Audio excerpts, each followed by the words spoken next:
कर्पूरगौरं करुणावतारं संसारसारं भुजगेन्द्रहारं सदा वसन्तं हृदयारविन्दे भवं भवानी सहितं नमामि। कथा प्रारंभ होता है, सुनो वीर हनुमान। आसनान विराज्य पवन पुत्र बलवान श्यावर रामचंद्र पद जय शरणम शंकर हरिओम जय जय सिया राम। मंगल भवन मंगलहारी उमा सहित जय जपत पुरारी। जय सिया राम जय जय सिया राम जय सिया राम जय जय सिया राम। मोनू शर्मा जी हर हर महादेव। सूत जी बोले, विद्वान एवं बुद्धिमान महर्षियों, मोक्षदायक शिव क्षेत्रों का वर्णन सुनिए।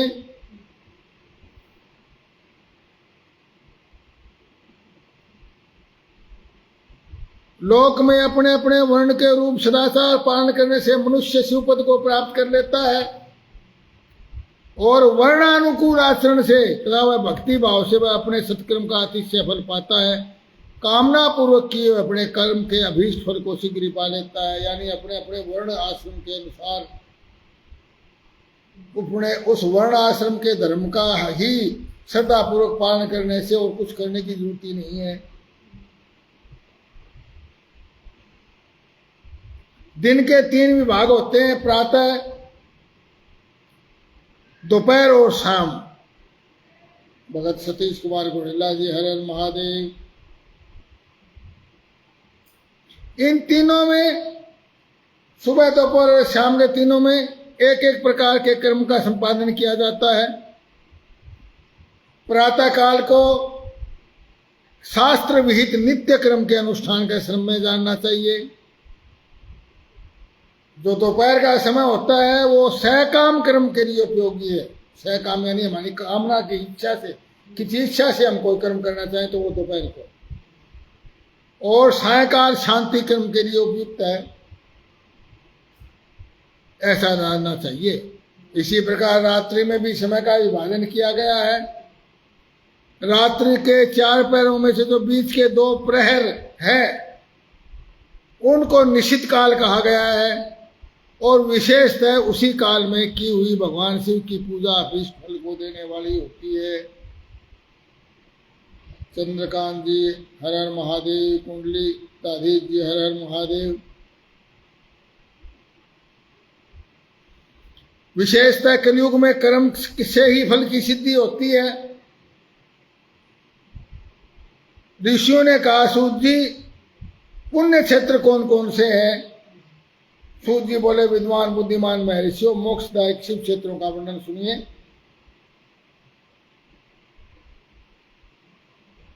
पर्वत, वन और काननों सहित इस पृथ्वी का विस्तार 50 करोड़ योजन है।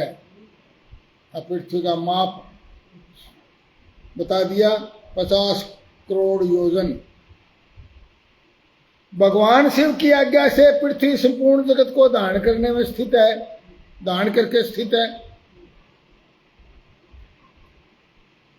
और भगवान शिव ने इस पृथ्वी के ऊपर विभिन्न स्थानों को निवासियों को कृपा पूर्वक मोक्ष देने के लिए शिव क्षेत्र का निर्माण किया है।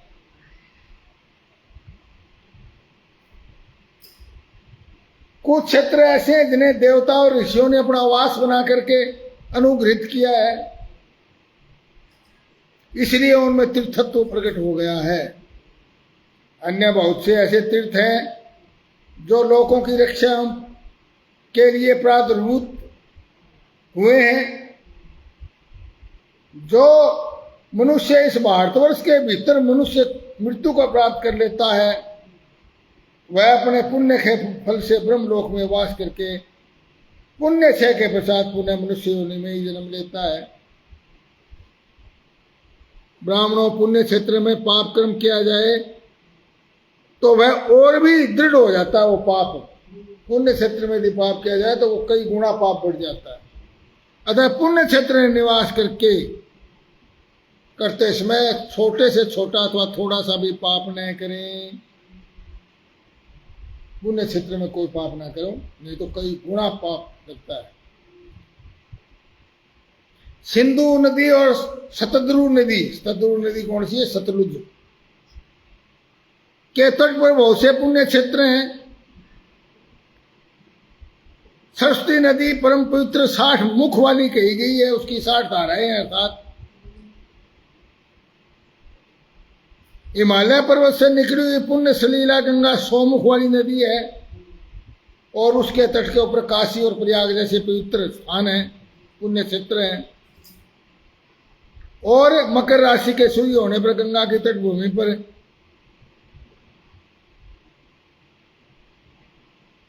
पहले से भी प्रशस्त और पुण्यदायक हो जाती है वो भूमि।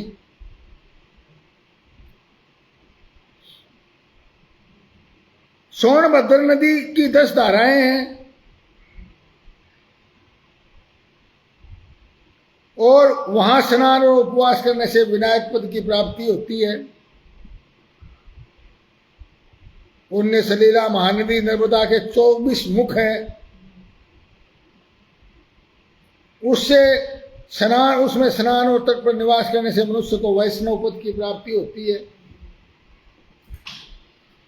तमसा नदी के 12, रेवा के 10 मुख, पुण्यमयी गोदावरी के 21 मुख बताए गए हैं और वह ब्रह्महत्या गोवध के पाप का विनाश करने वाली एवं रुद्र लोक देने वाली है। कृष्ण वेणी नदी का जल बड़ा पवित्र है, उसके 18 मुख बताए गए हैं। तुंगभद्रा के 10 मुख और सुवर्णमुखी के 9 मुख बताए गए हैं। सही आदि पर्वत से निकली हुई महानदी कावेरी के 27 मुख और वह परम पुण्यमयी है। और कावेरी के जो तट शैव क्षेत्र के अंदर आते हैं उनसे शिवलोक की प्राप्ति होती है। नैमिषारण्य और बद्रिका आश्रम में सूर्य और बृहस्पति के मेष राशि आने पर वहां पर कोई स्नान करे तो स्नान पूजन आदि को ब्रह्मलोक की प्राप्ति कराने वाला जानना चाहिए। भाद्रपद मास में यदि गोदावरी नदी के जल में स्नान करें तो वह शिवलोक की प्राप्ति होती है। सिंधु नदी में कर्क राशि की सूर्य की संक्रांति होने पर बहुत ही ज्ञानदायक माना गया है।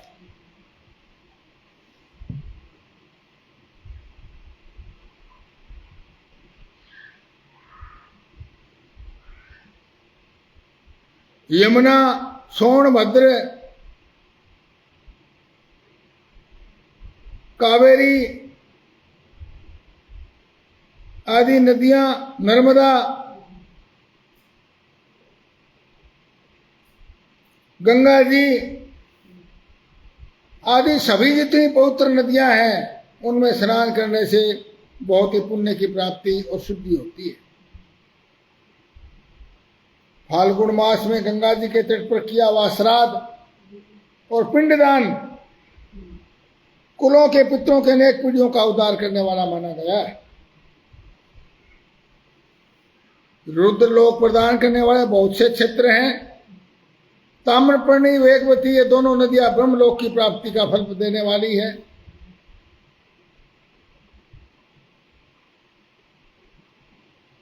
यदि पुण्य क्षेत्र में रह करके और पुण्य किया जाए और पापों का प्रायश्चित किया जाए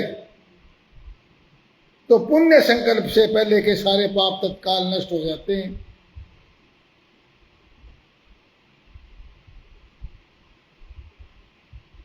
ब्राह्मणों, तीर्थवास जनित पुण्य, अब तीर्थों में वास क्यों करना चाहिए? उसे कायिक, वाचिक और मानसिक सारे पापों का नाश होता है, क्योंकि वहां पर बहुत अच्छी ऊर्जा होती है और वहां रहने से मन के अंदर पापों का नाश होता है, मन के अंदर प्रायश्चित पैदा होता है, पापों से गलानी होती है।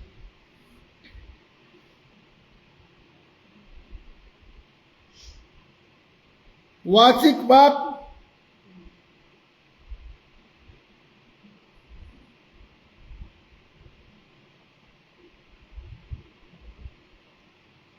तीर्थ में किया हुआ मानसिक पाप वज्रलेप हो जाता है और वो कई कल्पों तक पीछा नहीं छोड़ता, और वैसा पाप केवल ध्यान से ही नष्ट होता है।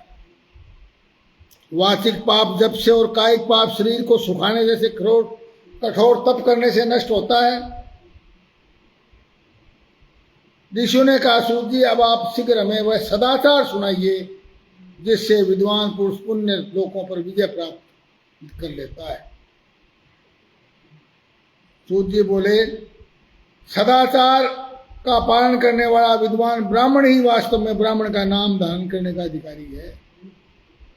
ब्राह्मण के घर जन्म लेने से या और करने से नहीं होता। ब्राह्मण सदाचार का पालन करने वाला विद्वान ब्राह्मण ही वास्तव में ब्राह्मण का नाम धारण करने का अधिकारी है।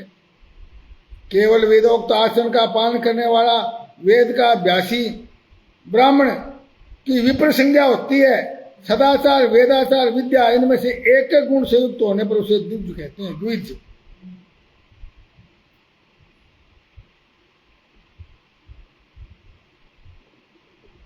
और जिसने थोड़ी मात्रा में आचार का पालन किया है तथा वेदाध्ययन भी कम किया है, और जो राजा का सेवक पुरोहित मंत्री आदि है, उसे क्षत्रिय ब्राह्मण कहते हैं।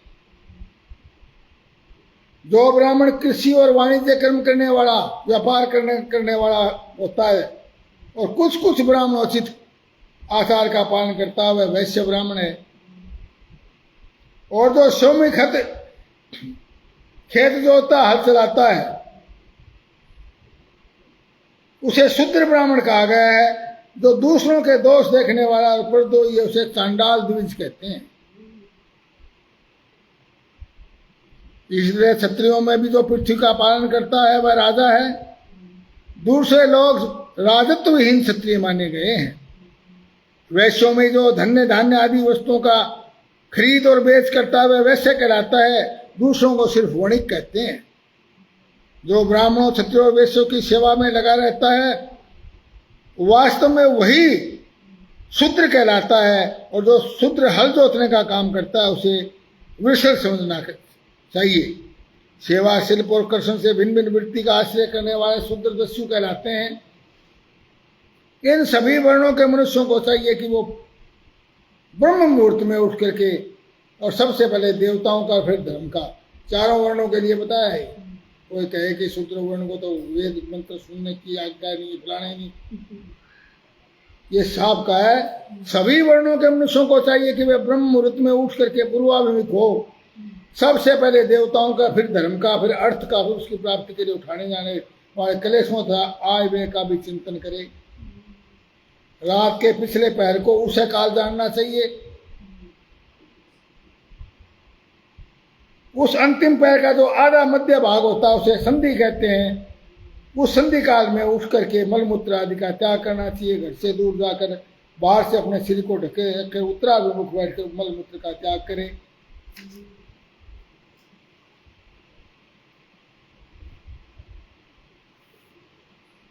शुद्धि करके जल संबंधी दंत शुद्धि इत्यादि करे, दंतवन का प्रयोग करे, जल संबंधी देवताओं को नमस्कार करके मंत्र पाठ करते हुए जलाशय में स्नान करे।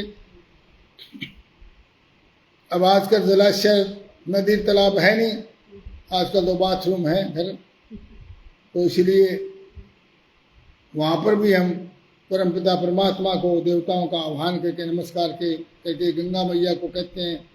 यदि हम स्नान के समय पाठते तो गंगा मैया उस जल में उपस्थित हो जाती है। तीर्थों को यदि हम पुकारेंगे तो सभी तीर्थ वहाँ उस जल में आ जाते हैं।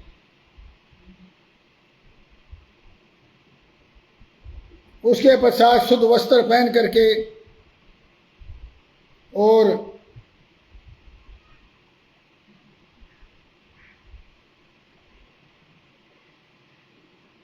अग्नि रीति मंत्र से भस्म करके त्रिपुंड लगाएं।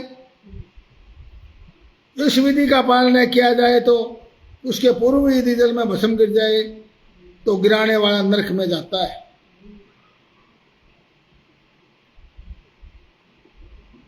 प्रातः काल की संध्या उपासना में गायत्री मंत्र का जप करके 3 बार ऊपर की ओर सूर्य देव को अर्घ देना चाहिए।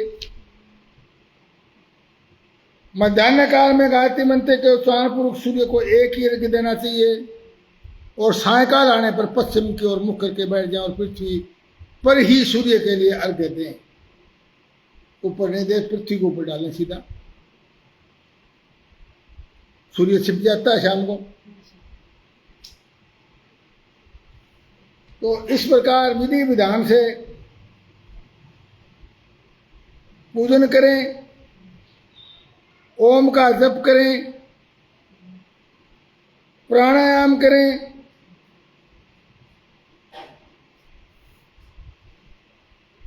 मूलाधार से लेकर सहस्रार तक 6 चक्कर हैं। इनमें विदेश्वर ब्रह्मा विष्णु ईश जीवात्मा परमेश्वर स्थित है। इन सब में ब्रह्म बुद्धि करके इनकी एकता का निश्चय करके वह ब्रह्म मैं ही हूं, अहम ब्रह्मोस्मि सोहम, जो वो है वही मैं हूं।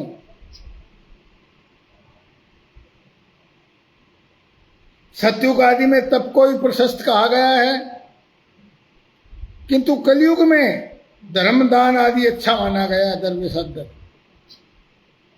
सतयुग में ध्यान से, ध्यान लगाने से, त्रेता में तपस्या से और द्वापर में यज्ञ करने से भगवान की और ज्ञान की सिद्धि होती है। परंतु कलयुग में भगवान की पूजा से ज्ञान लाभ होता है, दुराचार से दुख प्राप्त होता है और सदाचार से सुख मिलता है। अतः भोग और मोक्ष की सिद्धि के लिए धर्म को उपार्जन करना चाहिए।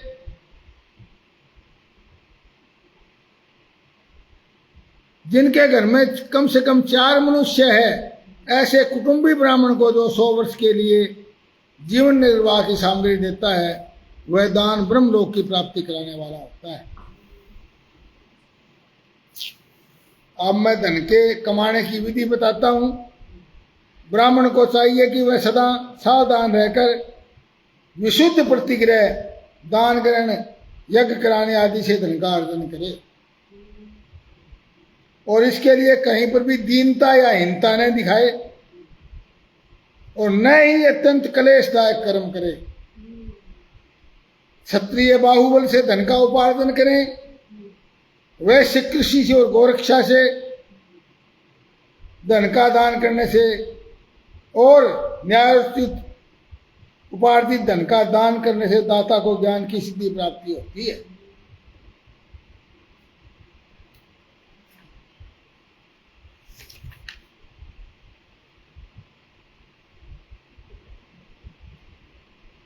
गृहस्थ पुरुष को चाहिए कि वह धन धान्य आदि सब वस्तुओं का दान करे। खेत, धान्य, कच्चा अन्न और भक्ष्य, भोज्य, लेह्य, से 4 प्रकार के सिद्ध अन्न दान करने चाहिए। दान लेने वाला पुरुष दान में प्राप्त की हुई वस्तु का दान और तपस्या करके प्रतिग्रहित पाप की शुद्धि कर ले। जो दान लेता है वो उसको आगे भी दान दे ले, उसमें ये अपनी शुद्धि कर ले, नहीं उसका पाप बहुत है। अन्यथा उसे दुर्रोरक नरक में गिरना पड़ता है। देखो, दान लेना है, दान लेकर के उसका सदुपयोग समाज में लगाए, अपने पेट भरने में नहीं लगाए।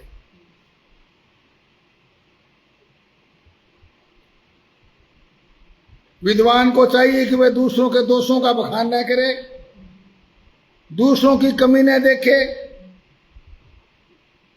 दोषवश दूसरों के सुने या देखे हुए छिद्र को भी प्रकट न करे। कहीं फिर दोष देख लिया तो उसको कहीं बताए ना। विद्वान पुरुष ऐसी बात न कहे जो दूसरे को दुख देने वाली हो, दूसरे को अच्छी ना लगे। दोनों समय अग्निहोत्र करने में असमर्थ हो, वह एक समय ही विधि पूर्वक की हुई आहुति से संतुष्ट करे। जो सदा ब्रह्म यज्ञ में तत्पर रहते हैं, देवताओं की पूजा में लगे रहते हैं, नित्य अग्नि पूजा गुरु पूजा में अनुरक्त होते हैं तथा ब्राह्मणों को तृप्त किया करते हैं, वे सब लोग स्वर्गवास के भागी होते हैं। जिसु ने कहा, प्रभु अग्नि यज्ञ, देव यज्ञ, ब्रह्म यज्ञ, गुरु पूजा, ब्रह्म तृप्ति के बारे में हमें बताइए। सूत जी बोले, रहस्यो गृहस्थ पुरुष अग्नि में सायकाल प्रातःकाल जो चावल आदि द्रव्य की आहुति देता है उसी को अग्नि यज्ञ कहते हैं। अग्नि में आहुति डालने को अग्नि यज्ञ कहते हैं। जो ब्रह्मचर्य आश्रम में स्थित है उन ब्रह्मचारियों के लिए समिधा का आधान ही अग्नि यज्ञ है। वे समिधा का ही अग्नि में हवन करें, उनको चावल आदि डालने की जरूरत नहीं, सिर्फ वो लकड़ी ही डालें जो ब्रह्मचारी हैं। ब्राह्मणों ब्रह्मचर्य आश्रम में निवास करने वाले द्विजों का जब तक विवाह न हो जाए और उपासना अग्नि की प्रतिष्ठा न करे तब तक उनके अग्नि में समिधा की आहुति व्रत आदि का पालन विशेष सिद्ध ही कर्तव्य है।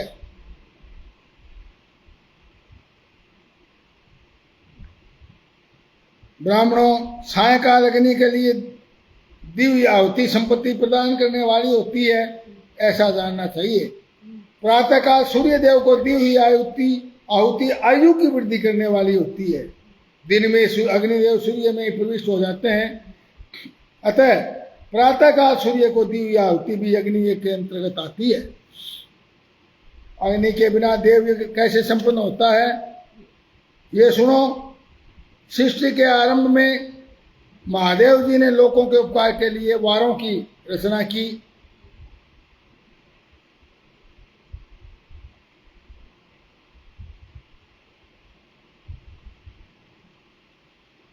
उन भगवान ने पहले वारों की कल्पना की जो आरोग्य प्रदान करने वाला है। फिर उन्होंने अपनी माया शक्ति का वार बनाया। जन्म काल में दुर्गति ग्रस्त बालक की रक्षा के लिए उन्होंने कुमार के वार की कल्पना की। उसके पश्चात विष्णु का वार बनाया। उसके बाद भगवान शिव ने आयुकर्ता परमेश्वर ब्रह्मा का वार बनाया। इसके बाद तीनों लोक की वृद्धि के लिए करने वाले भगवान शिव ने इंद्र और यम के वारों का निर्माण किया।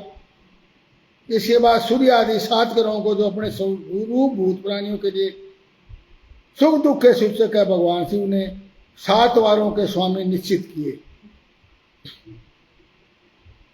शिव के वार या दिन के स्वामी सूर्य हैं।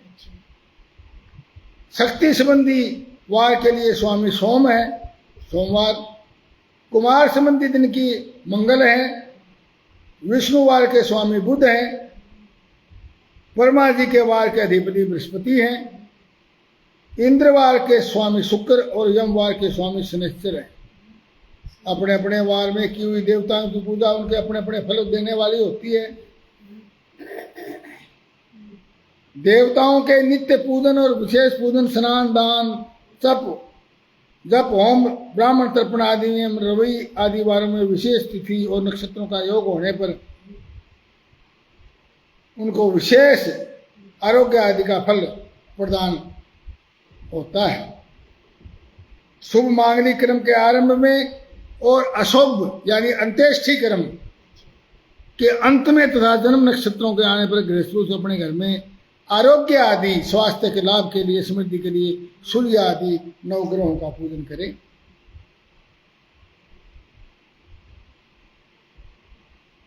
धनवान पुरुष को चाहिए कि भोग सिद्धि के लिए मार्ग आदि में वृक्ष आदि लगा करके छाया की व्यवस्था करे, कुआं, बावली, पोखर बनवाए,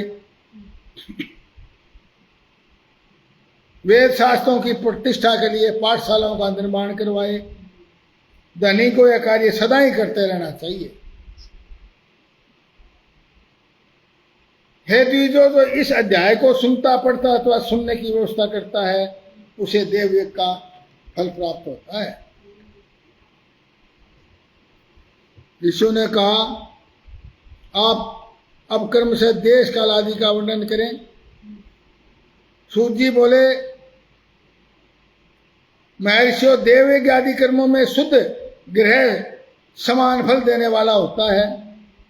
गौशाला का स्थान घर की अपेक्षा 10 गुना ज्यादा फल देता है।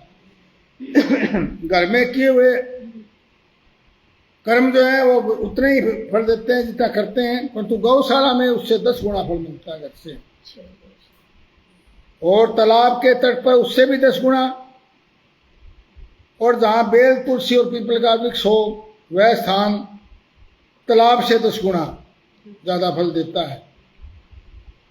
मंदिर आदि स्थान को उससे भी 10 गुना, और तीर्थ भूमि का जो है वो मंदिर से भी 10 गुना ज्यादा फल देता है।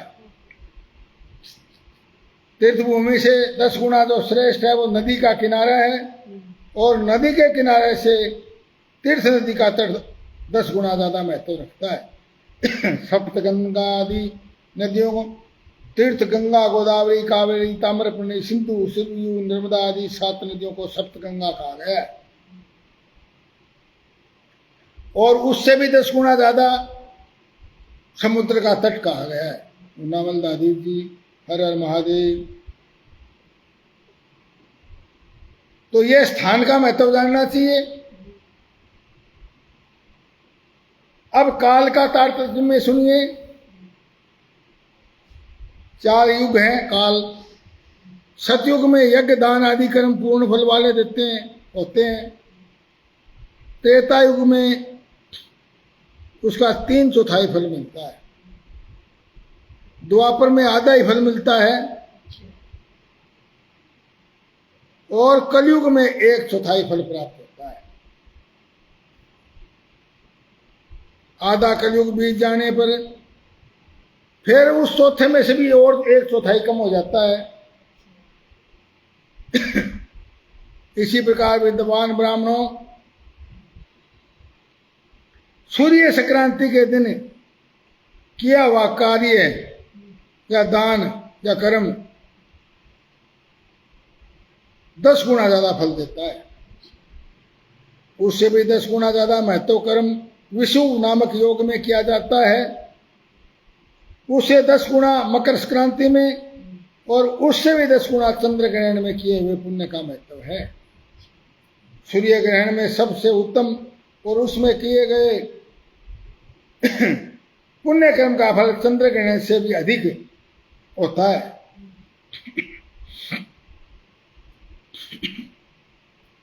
तपोनिष्ठ योगी, ज्ञाननिष्ठ यति ये पूजा के पात्र हैं। जिसने 24 लाख गायत्री को मंत्र का जप कर लिया हो वह ब्राह्मण भी पूजा का उत्तम पात्र है माना गया है। अब देखिए, ब्राह्मण को उत्तम पात्र उसी को माना गया है जो 24 लाख गायत्री मंत्रों का जप कर ले। उसी को कुछ आगे कर्म करवाने का अधिकार है।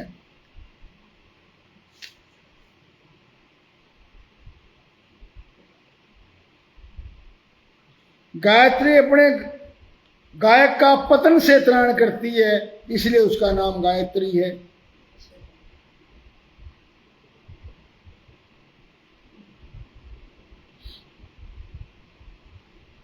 और जो ब्राह्मण गायत्री का जप करके शुद्ध हो गया उसी को शुद्ध ब्राह्मण कहा गया है।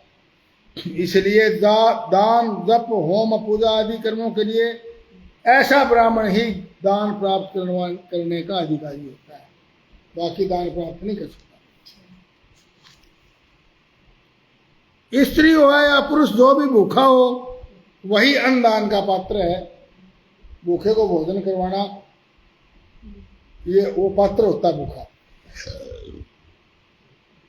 जिसको जिस वस्तु की इच्छा हो उसे बिना मांगे ही दे दी जाए तो उस दाता को उस दान का पूरा पूरा फल प्राप्त होता है। अपने सेवक को दिया हुआ दान 1/4 फल देने वाला होता है। जो मांगने के बाद दिया गया हुआ दान आधा फल दिया माना गया है।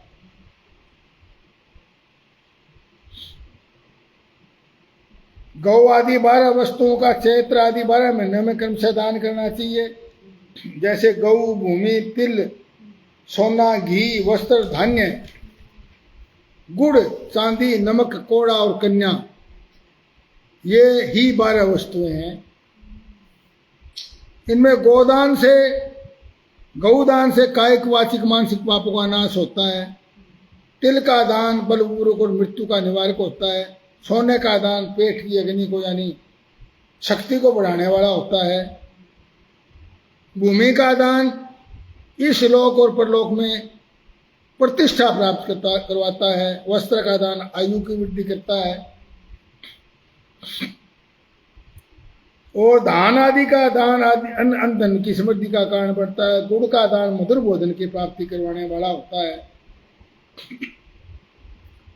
चांदी के दान से वीर्य की वृद्धि होती है। लवण का दान करने से सररस भोजन की प्राप्ति होती है। सब प्रकार का दान सारी समृद्धि की सिद्धि के लिए होता है।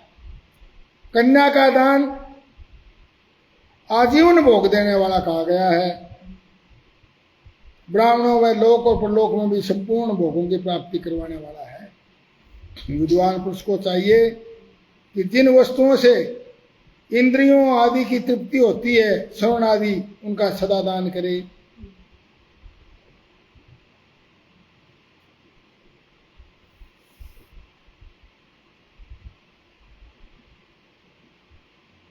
भाई बंधु अथवा राजा के भय से या बुद्धि या श्रद्धा होती है, वह कनिष्ठ श्रेणी में आती है। इसलिए जिसके पास सभी वस्तुओं का अभाव है, वह वाणी कर्म शरीर द्वारा यज्ञ करे।